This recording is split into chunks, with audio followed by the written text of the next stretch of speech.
A great Monday afternoon, everyone. We hope that you have a restful weekend. Samahan niyo po ulit kami hanggang alas 3 ng hapon.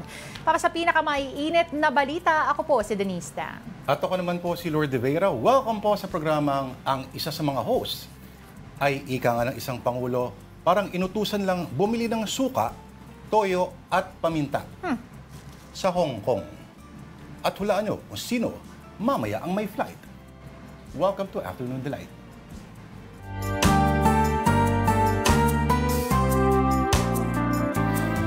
Okay, it is a Monday, a start of a brand new week. February 17 na po today. And ang bilis, no?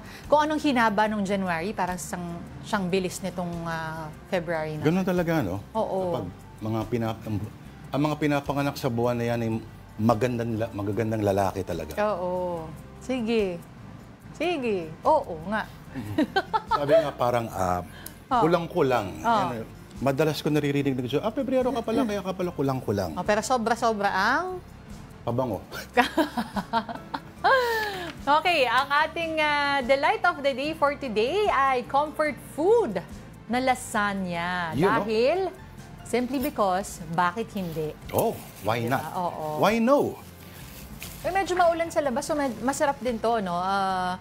Big plate of hot pasta, Kailan cheesy naging pasta. bagay naman sa umuulan na weather ang lasagna? Ako, anything that you serve na parang very cheesy or like mga pizza, Correct. ganyan. Oo.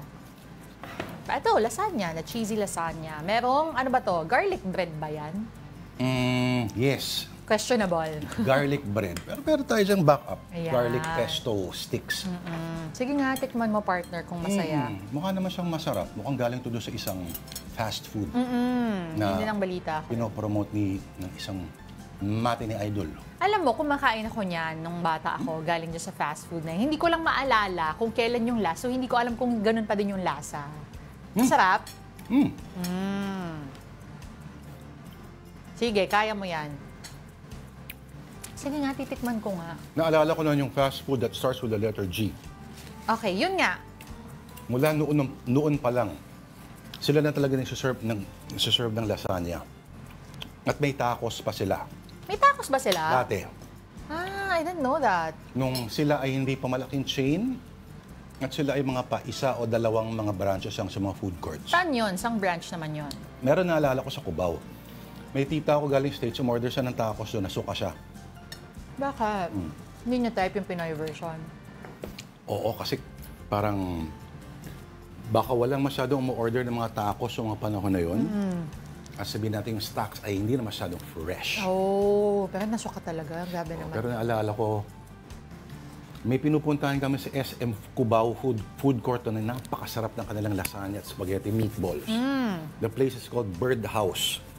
Hindi ko alam kung nasa na yun ngayon. Parang wala na pa yata. kaya? Parang wala na yata. The bird has flown, definitely. Okay, eto. Yes. Silipin naman natin ngayon ang ating mga stories on social media. First one is on the Philippine Star. Stand-up comic Alex Calleja says, let's move on after accepting comedy writer's public apology over car wash joke. Okay, so apparently, ang nangyari kasi dito, si Alex Calleja, meron siya ngayong inilabas sa Netflix. Ang title ay ang Tamang Panahon. Tamang Panahon. Oo, tapos may nag-post dyan. Si Chito Francisco, he is a comedy writer. Ang sabi niya, dun sa kanyang post na nanood daw siya ng Netflix special ng isang Pinoy comedian, not necessarily saying his name right away or saying his name at all, na nakalagay, ginamit yung isang joke ko, well, marami pa ako niyan, Brad. Madami ka pa pwede nakawin. Wow! Diba? Yun yung medyo masaklap na gamit kasi yung word na nakaw. Oo. At alam natin, itong piniriringgan niya ay number 1 yata sa Yes. as of present. No? Oo. Hindi ko pa napanood, sayang eh. No? Pero yun daw yung most streamed show ngayon na Pinoy sa Netflix. Oo. Ito ngang si Chito Francisco ay naglabas na rin ng public apology dahil nung naakusahan itong si Alex Calleja ay naglabas ng resibo.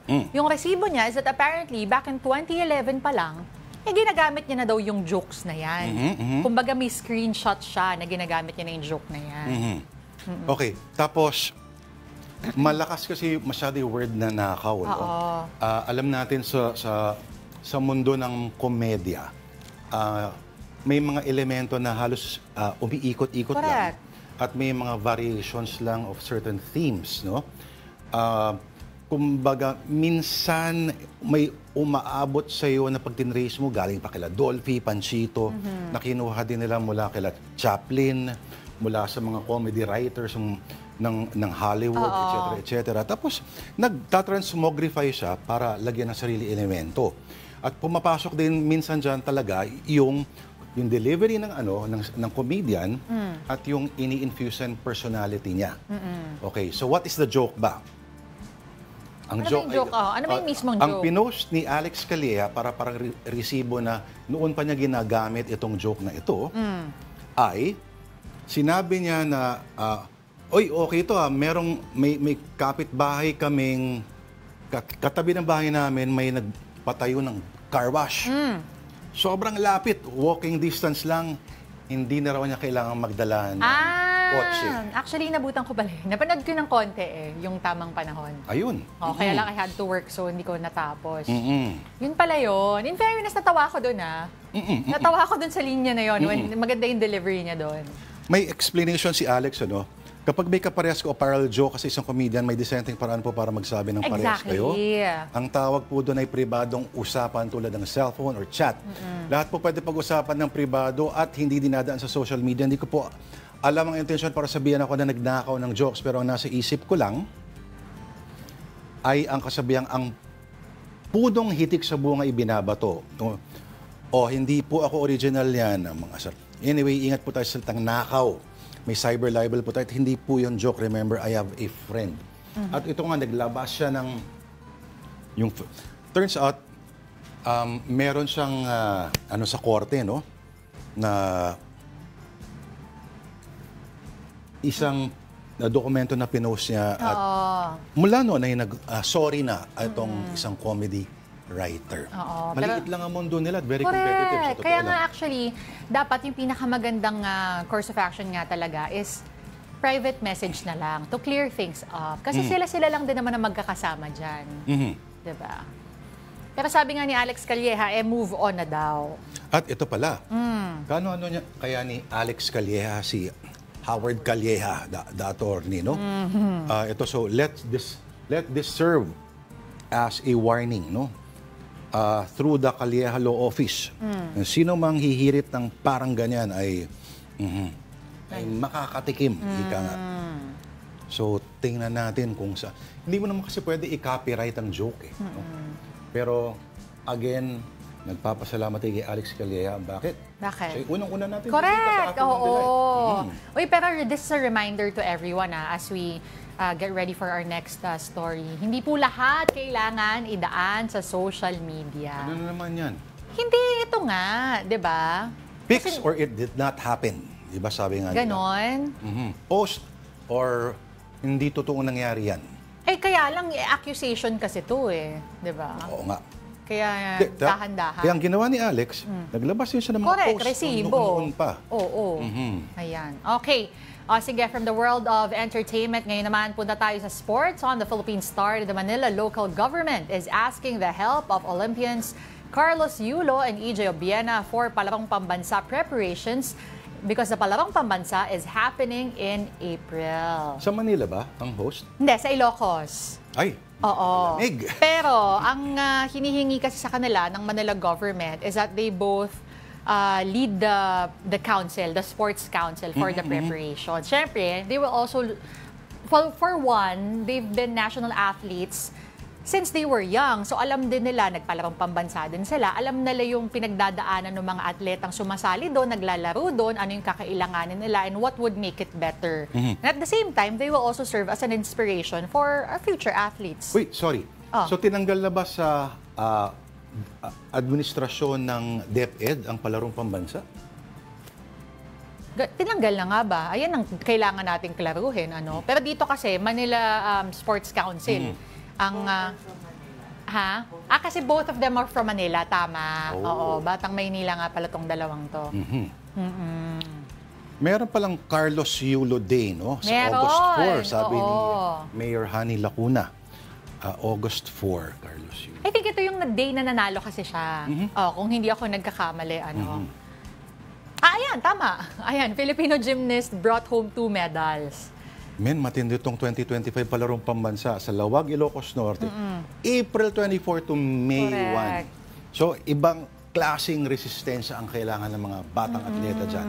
Depende kung saan gaganapin yung ano, no? Tsaka depende kung ilan ng mga matches nila. Kasi may mixi lang yan yung 24 to May 1. Ako, I've never been to palarong pambansa. Yung school namin, hindi siya sumasali sa leagues na would make us qualify, kumbaga, for palarong pambansa. Pero, ang experience ko is, yung mga isang araw, parang 4 yung laro mo.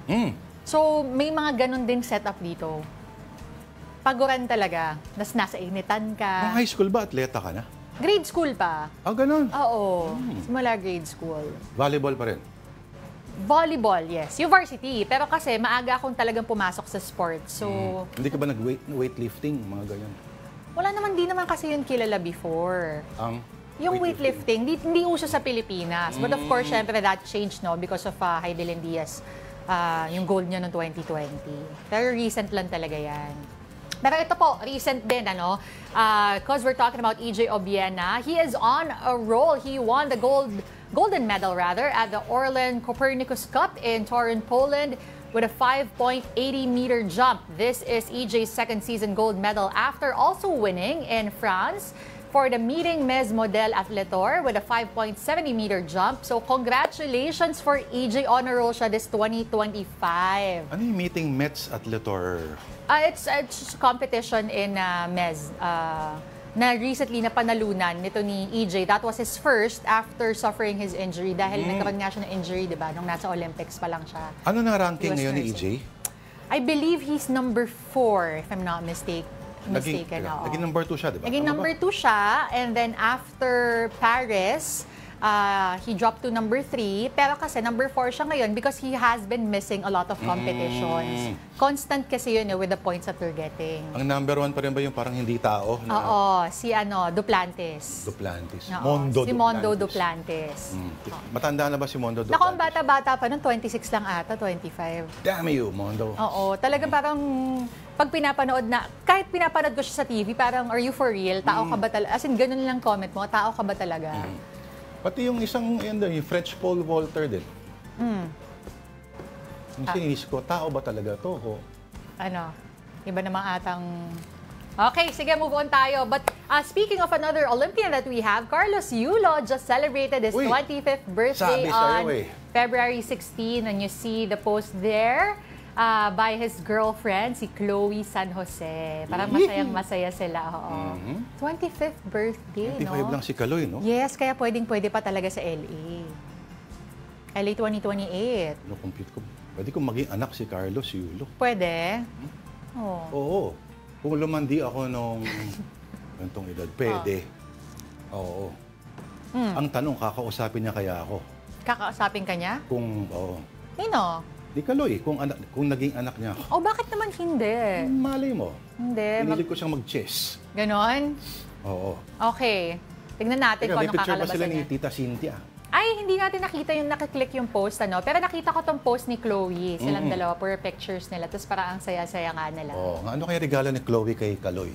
Alamin natin. Yung last ko kasing nakita, they went to an event. Ang alam ko na suot ni Carlos naman na watch ay galing daw kay Chloe. So, tignan natin kung magpo-post si Carlos ng gift naman ni Chloe for his birthday. Ito ba yung pinagdala siya ng bag? Hindi.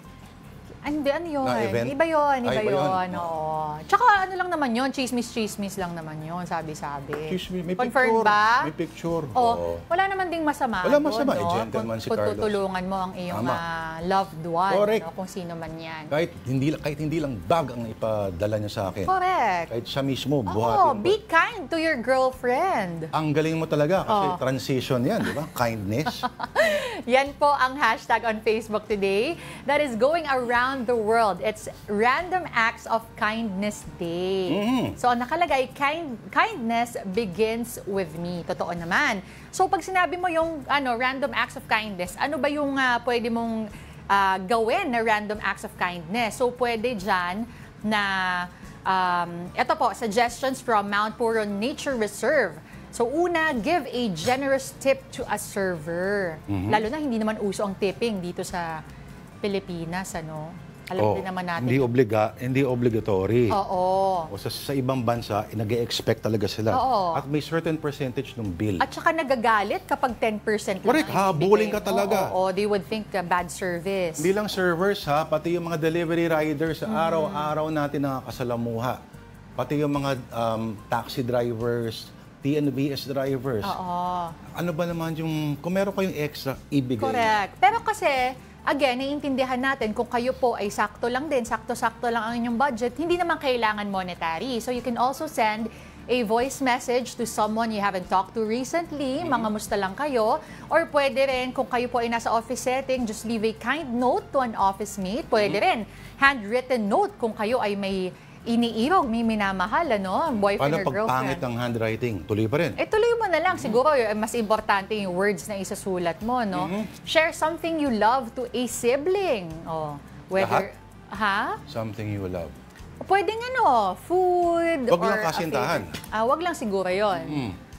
Oh, di ba? Parang hindi yata masyadong, kaaya-aya. Walk yun. a friend's dog. Ay, parang masaya to. Ay, parang hindi pwede sa akin yan. Bakit? Pag naaliw ako, diretso yung dog sa bahay Sa bahay namin. mo. Hindi Okay. na mababawi yun.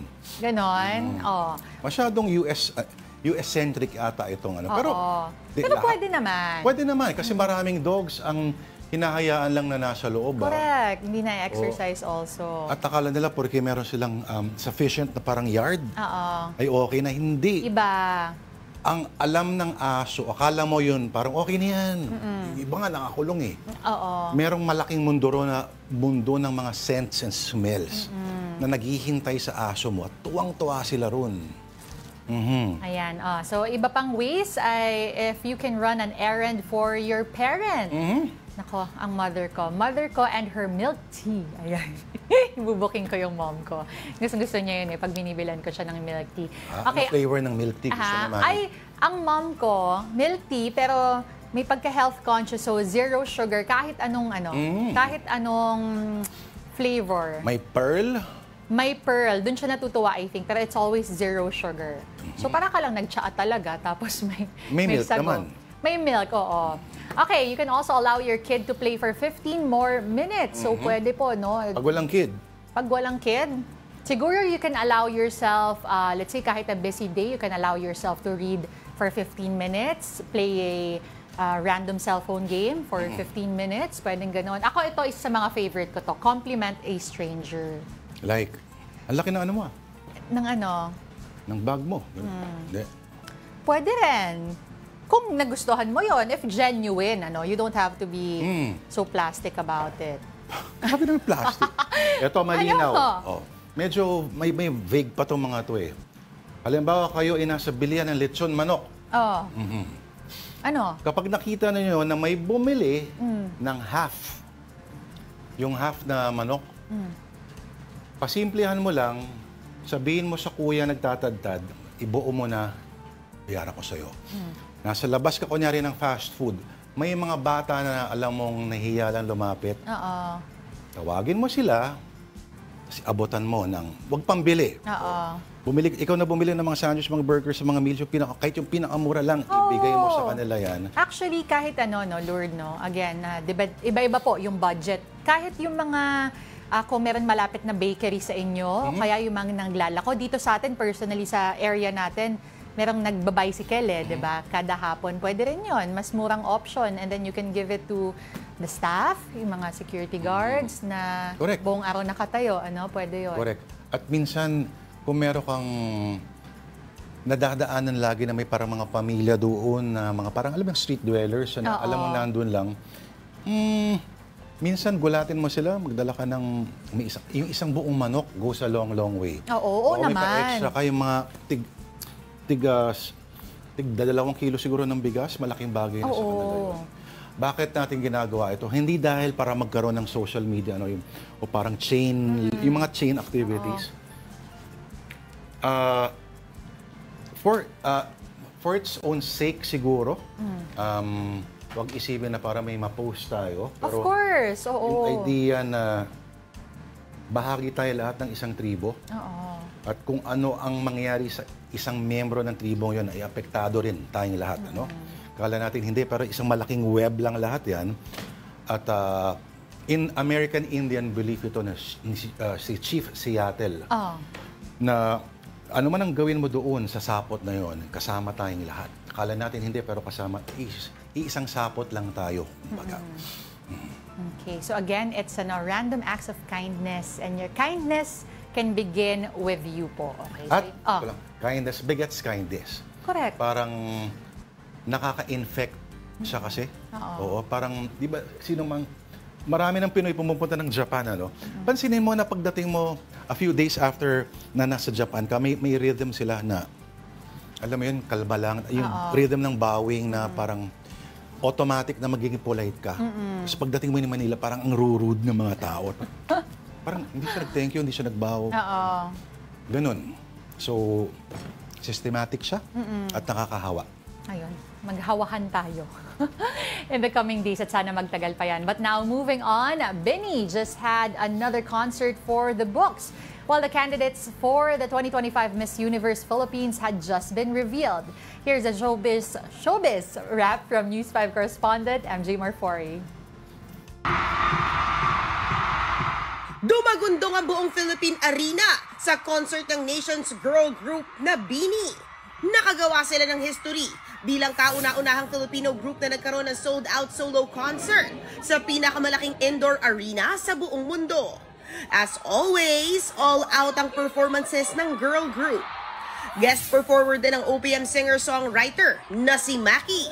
Kasabay niyan, ginawaran ng BINI bilang Billboard Philippines #1 Artist of 2024 at MTV EMA's Best Asia Act of 2024. Pasabog naman ang BINI sa kauna-unahan nilang world tour. Dahil you heard it right, BINIverse World Tour will go to Dubai, London, at North America this coming May at June. Para sa exclusive members, pre-sale available yan sa February 18 sa London at Dubai. Habang sa March 3 naman sa North America. The journey to the crown has begun. Nagpatalbugan sa pagrampa ang 69 na naggagandahang mga kandidata sa Miss Universe Philippines.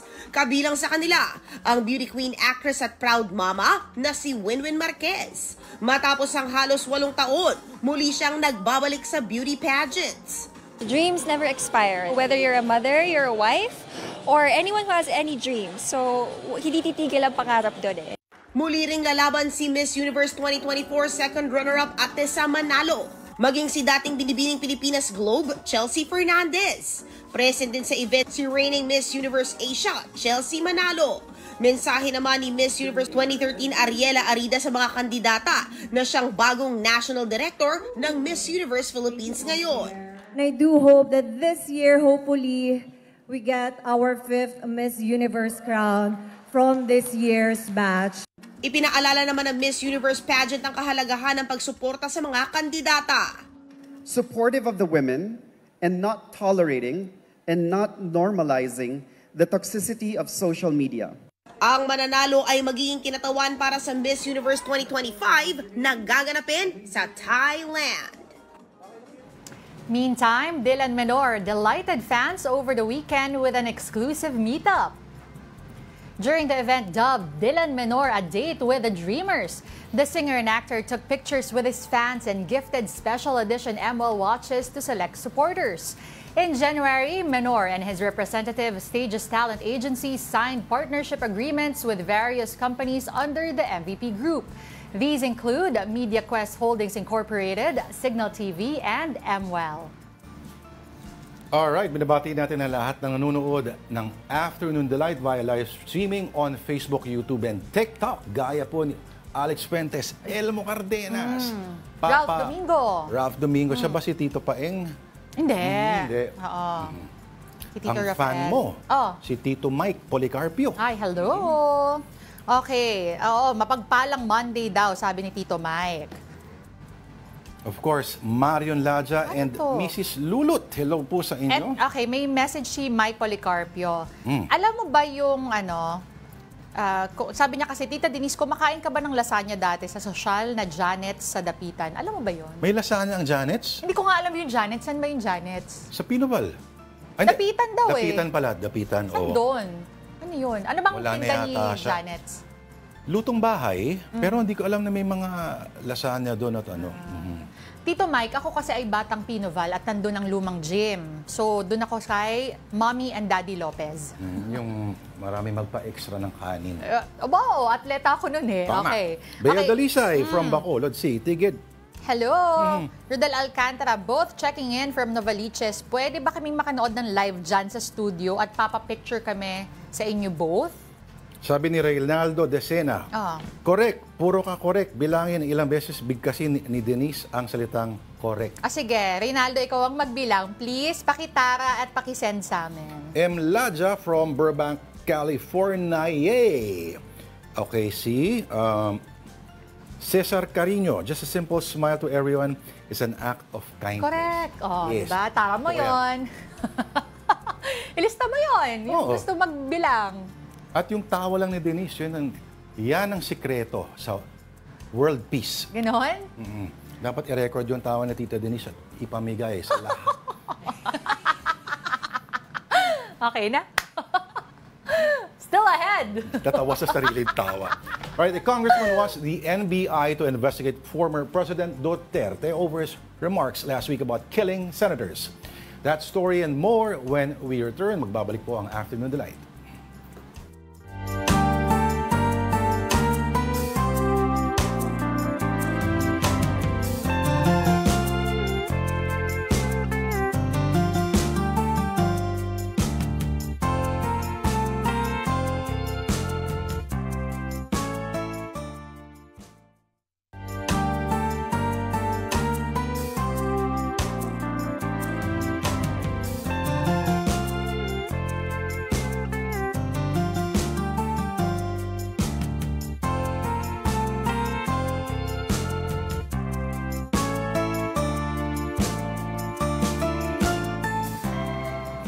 Alright, magandang hapon po muli. This is Afternoon Delight on One News.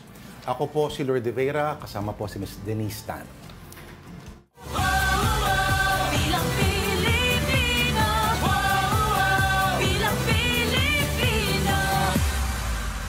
Lawmakers calling on the National Bureau of Investigation to probe former President Duterte's kill senators' remark. House Majority Leader and Lanao del Sur Representative Zia Alonto Adiong argued that such remarks cannot be dismissed as mere jokes as they could incite real-world harm. During PDP Laban's proclamation rally last week, Duterte suggested killing 15 senators in a bomb blast to make room in the upper chamber for his endorsed candidates. That comment also did not sit well with President Bongbong Marcos, who called it irrational. For his part, senatorial bet attorney Luke Espiritu called Duterte the worst leader for normalizing violence and disrespect. Narinig lang natin nung isang araw. Walang daw pag-asa. Siguro, kanina wala silang pag-asa. Kaya papatay na lang sila ng 15 na senador. Ay, talaga, bagay. Mahirap naman yung ibang tao. Ang iniisip lang nila, ang kaisa-isang solusyon sa lahat ng problema ay pumatay pa ng Pilipino. Ginagawa niyang mainstream ang kabastusan. At hindi ginagawa niyang mainstream ang patayan. Siya ang pinakamasahol na naging presidente. Siya ang presidente na sinira na talaga hindi lang ang lipunang Pilipino, kundi ang values ng mga Pilipino. Dapat siyang purgahin sa ating kasaysayan. Ang gusto natin, nag-a-address kami sa mas mataas na kamulatan. Kaya kami nagsasalita kami issues. Hindi yung mga patay-patay na yan. Nagsasalita kami tungkol sa sahod, tungkol sa kontraktualisasyon, tungkol sa kahirapan, tungkol sa reforma sa lupa, tungkol sa ekonomiya na dapat magkaroon ng produksyon, tungkol sa suporta sa MSME. Ganyan substantial ang aming mga binibitbit. Hindi yung mga tulad ng mga ehemplo ni Duterte. Meantime, some senatorial candidates from other political parties have also started their campaign rounds. Ang ilan sa kanila, abay tinabla ang pasaring ni Pangulong Marcos na parang, quote, pinabili lang daw ng suka ang ibang kandidato. Narito ang report ni News 5 correspondent Rainiel Pawid. Ipinakilala ng Partido Federal ng Maharlika o PPM ang kanilang mga manok sa pagkasenador. Kabilang dito ang ilang kilalang kaalyado ni Pangulong Rodrigo Duterte, ang dating Executive Secretary ni Pangulong Bongbong Marcos na si Vic Rodriguez, Sagip Party List Representative Rodante Marcoleta, Senador Bongo at Bato de la Rosa, maging ang abogado at doktor na si Joey Montemayor at dating Senador Gringo Honasan. Inendorso rin ng PPM sina re-electionist Senators Amy Marcos at Francis Tolentino at former Senate President Tito Soto. Sa press conference, buwan naman nung dumating ang senatorial candidate na si Attorney J.V. Hinlo. Isa sa kanyang ipinangako ang mga hakbang upang tulukan ang korupsyon sa bansa. Heto rin daw ang mungkahi niya para sa edukasyon. We have to introduce the subject Philippine Patriotism and Ethics Studies from grade 1 to college. Nagbahay-bahay naman sa pangangampanya ang labor leader at senatorial candidate na si Calio de Guzman sa Barangay Central sa Quezon City. Magandang umaga sa inyo. So yung mga kampanya, susubok. Senador naman ngayon. Nakipagkwentuhan siya sa ilang residente at nakisalo pa sa Boodle Fight. Approve sa ilang residente ang kampanya ni Calyodi. Para magbago naman po yung mga upo sa Senado kasi puro ganun lang din naman po yung nangyari. Kinastigo naman ni De Guzman ang biro ni dating Pangulong Duterte na papatayin ang 15 senador para umano makapasok ang mga kaalyado niya sa Senado. Pero mo papatayin yung mga senador. Pero dahil puro joke, puro kasinungalingan, pagka naiipit babawiin. Isa si Calyodi sa dalawang senatorial candidates ng Partido Lakas ng Masa. Kasama sa kanilang manok si Attorney Luke Espiritu. Ilan sa kanilang plataforma ang magandang benepisyo sa mga manggagawa, pagbuo ng maraming trabaho at edukasyon. Tinabla naman nila ang pasaring ni Pangulong Bongbong Marcos na tila pinabili lang ng suka ang ilang kumakandidato sa Senado. Kaya naman hamon ni Espiritu sa senatorial slate ng administrasyon. Pinabili kami ng suka? Ba't ayaw nilang lumaban sa amin sa debate? Makapasok lang kami sa Senado. Gugulong ang ulo ng lahat ng mga dinastiya dyan. Hirit naman ni Calyodi de Guzman. Okay lang sila sa pasayaw-sayaw, pakanta-kanta, kuha ng artista, pero wala naman silang may offer sa problema ng bansa. Ang nire-resolve nyo ay problema ng mga kapwa nyo, mga magnanakaw. Here are the other stories we're watching ahead of the 2025 polls. Former Vice President Leni Robredo's X account, formerly Twitter, has been hacked. Her team said they are currently working on resolving the issue. As of 12 noon, the posts about cryptocurrency on her account appear to have been deleted. COMELEC has reportedly postponed the printing of ballots for the Barm parliamentary elections. This is on the back of the decision to move the polls in Mindanao to October 13, 2025. But printing of the ballots for national and local elections in Barm is continuing as scheduled. Human rights group CELDA slams the alleged VIP treatment of religious leader and senatorial bet Apollo Kibuloy while in detention. They accused authorities of double standards in treating detainees and criticized the alleged special privileges for the wealthy. This comes after Kibuloy was able to record a message for a proclamation rally, which the BJMP said was allowed under a court order.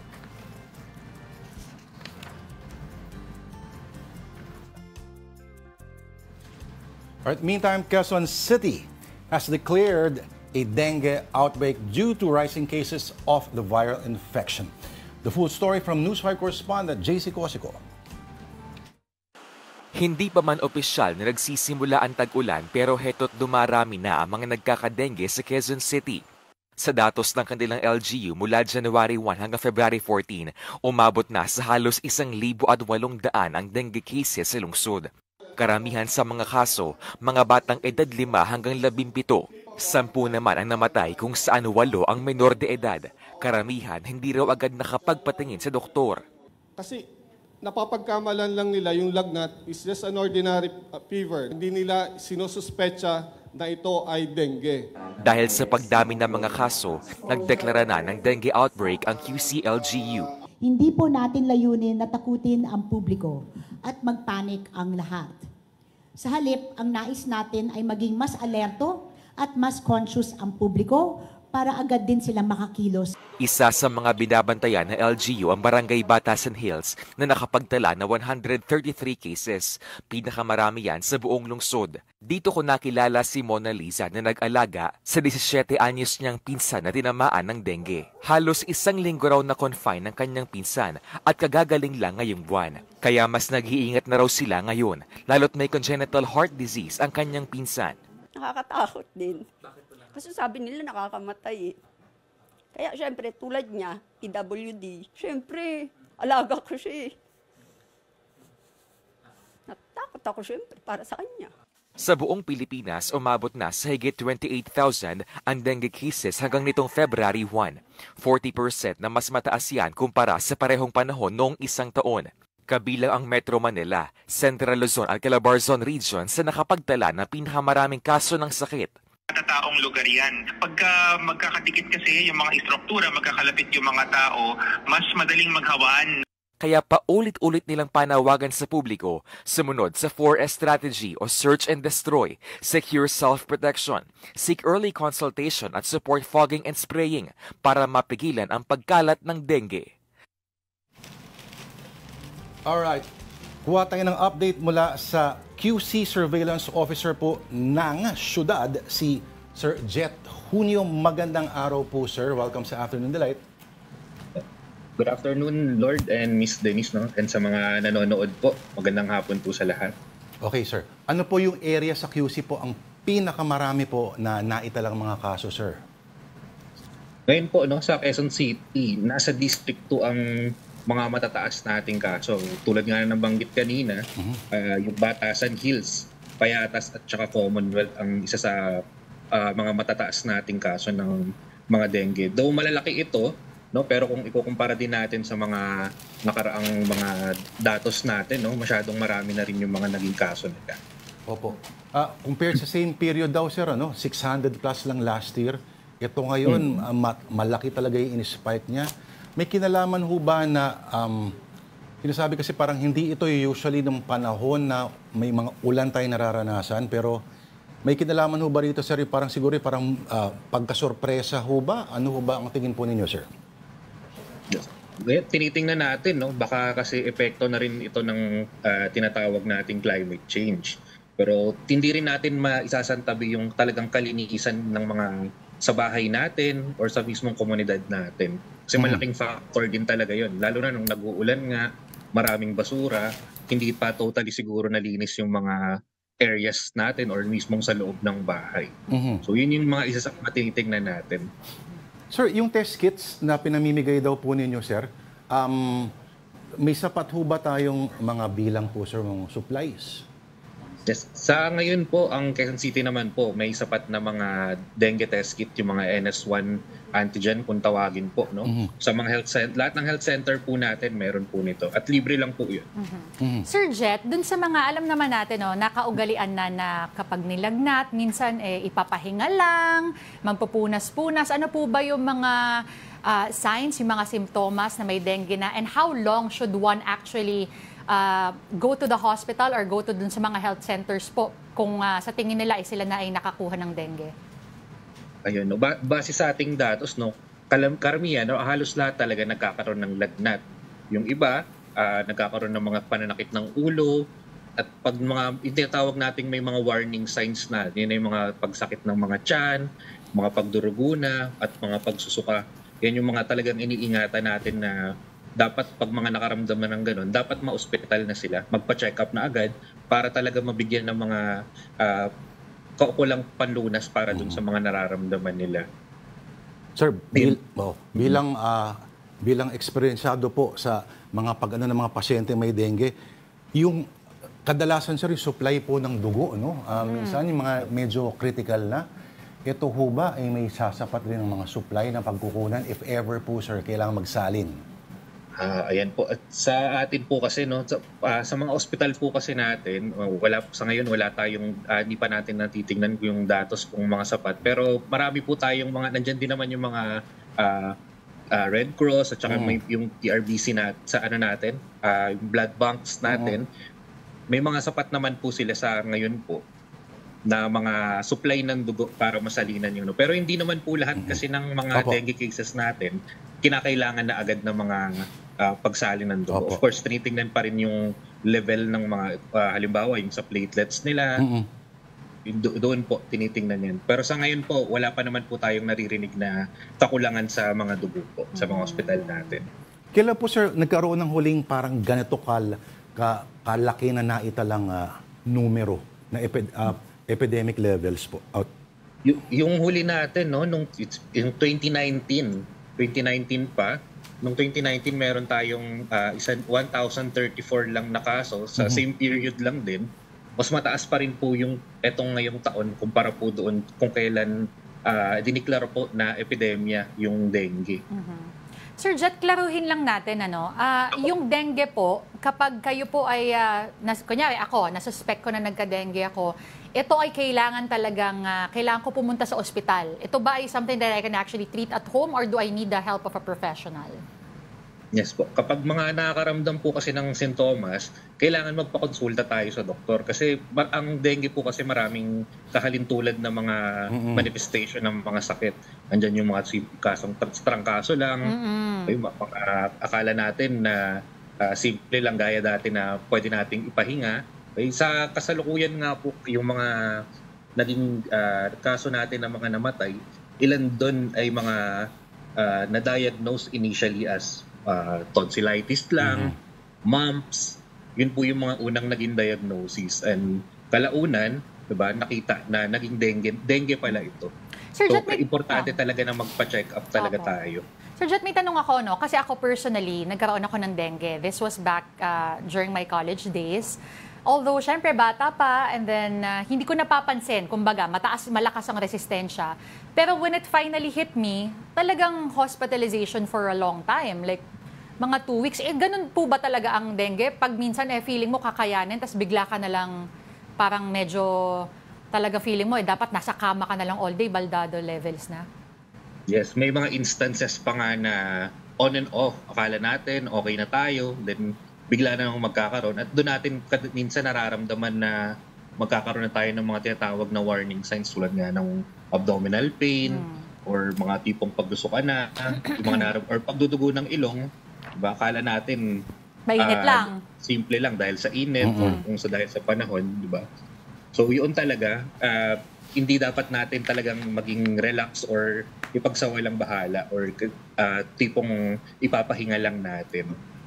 Sir, itong tanong ko po ay may pagka-silly question at alam po natin na ito, ang desisyon nito ay nasa mas matataas po na antas pa ang nakasalalay po.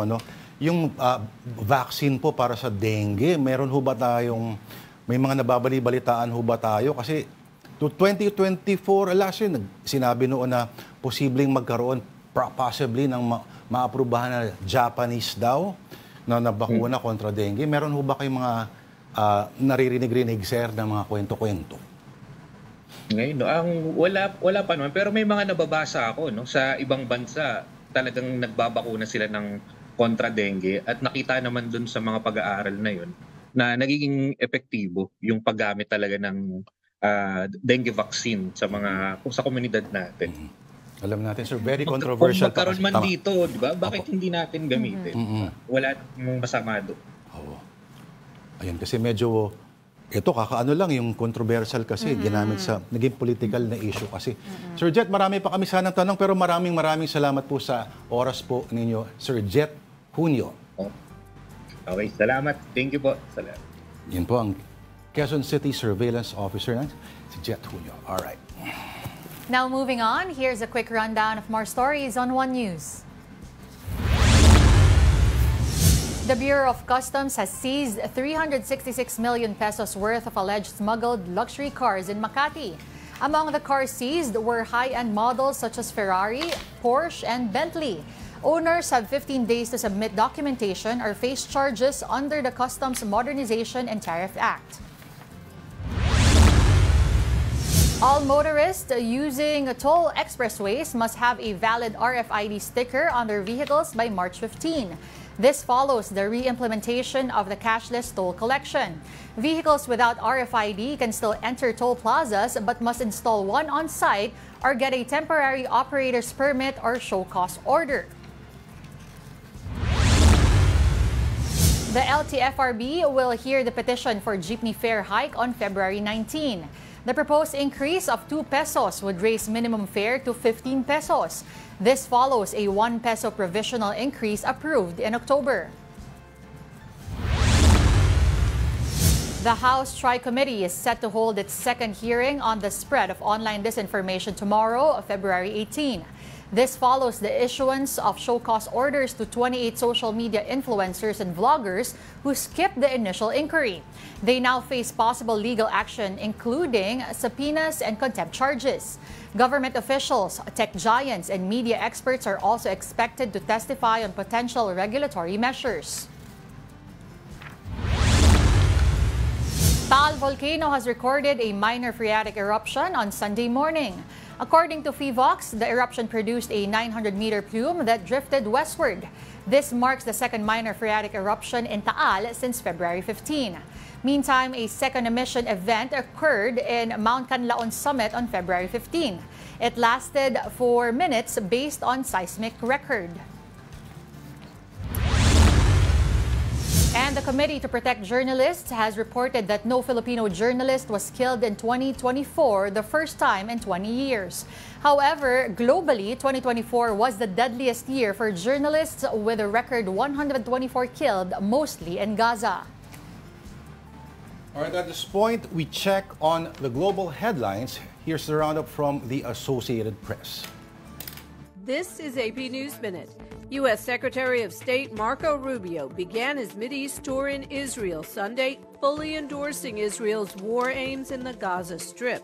Rubio met with Israeli Prime Minister Benjamin Netanyahu and said Hamas must be eradicated, further throwing the shaky ceasefire into doubt. A 23-year-old man stabbed 6 people in southern Austria, leaving a 14-year-old dead and 5 others injured. Officials say the suspect had an Islamic terror motive. In New Delhi, at least 18 people, including 14 women, were killed in a stampede at a railway station. And the 2025 Venice Carnival officially kicked off on Sunday with the traditional Venetian water parade, featuring more than 100 boats led by masked rowers along the Grand Canal. All right, for the third day, Pope Francis remains confined in a Rome hospital for respiratory tract infection. The Vatican reported that the 88-year-old pontiff is in stable condition and is now receiving treatment. Pope Francis missed his regular Sunday prayer and Mass yesterday. Instead, he sent a short written message thanking supporters and medical staff. Again, this is Afternoon Delight on One News. We just need to pause for another break. We'll be right back.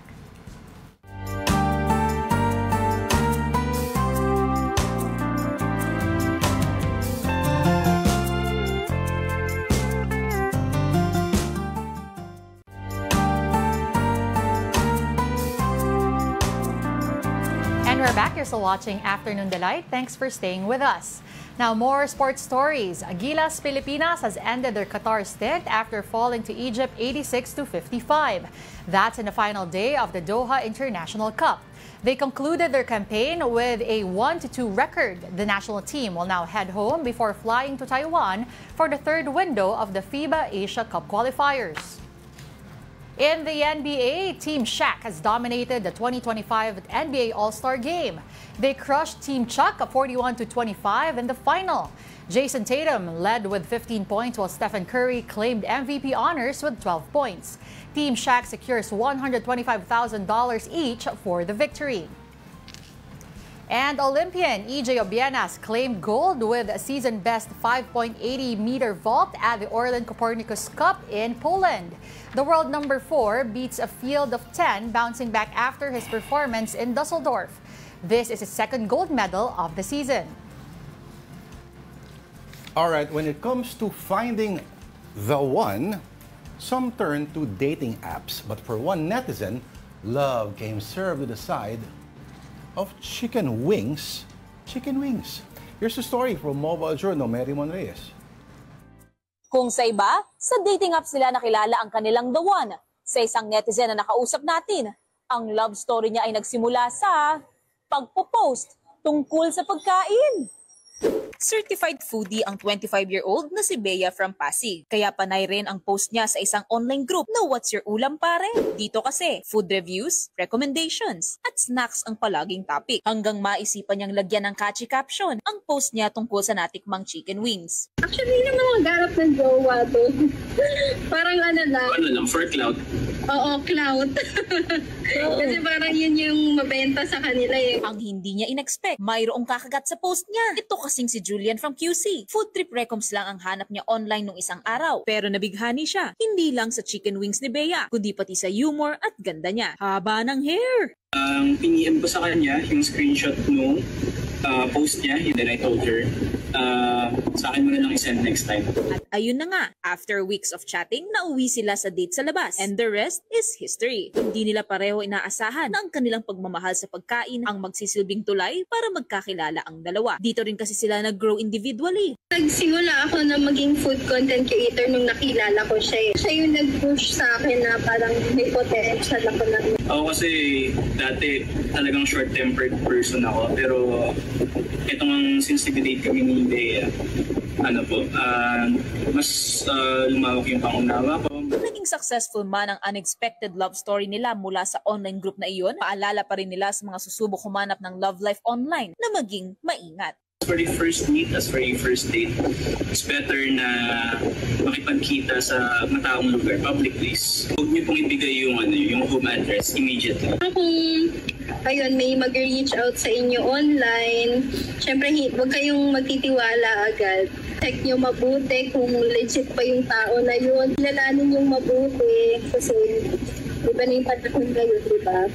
Hindi raw dapat minamadali ang pag-ibig. Darating din ito when the time is right, kahit pa hindi mo ine-expect.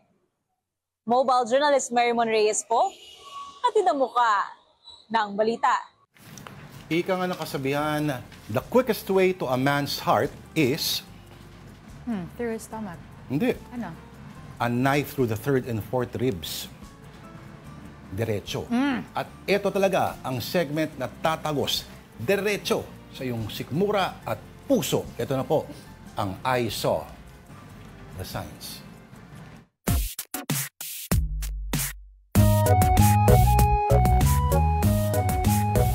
Today's edition, Tita D, what is? Mga relasyon. Mhm. Okay, unang-una nagpadala, Afternoon Delight viewer, of course, si Cesar Carino. Ito, nakalagay, Confucius says, love one another. If it doesn't work, just interchange the last two words. So, love another one. Parang iba yata yung konteksto ng dalawang bagay. Yung love one another, parang ano siya eh. Parang agape siya, parang brotherly sister love. O yung love another one, galawang ano yan. F-boy. Diba? Thank you, next. Thank you, Cesar Carino. Ibig magpasalamat na lang, no? Ito naman galing kay Muggsy Alcantara. Maghanap ng jowa. Ekis. Magpalabing kay? Kay Riza. Rizal. Riza. Check. Kasi naman, di ba?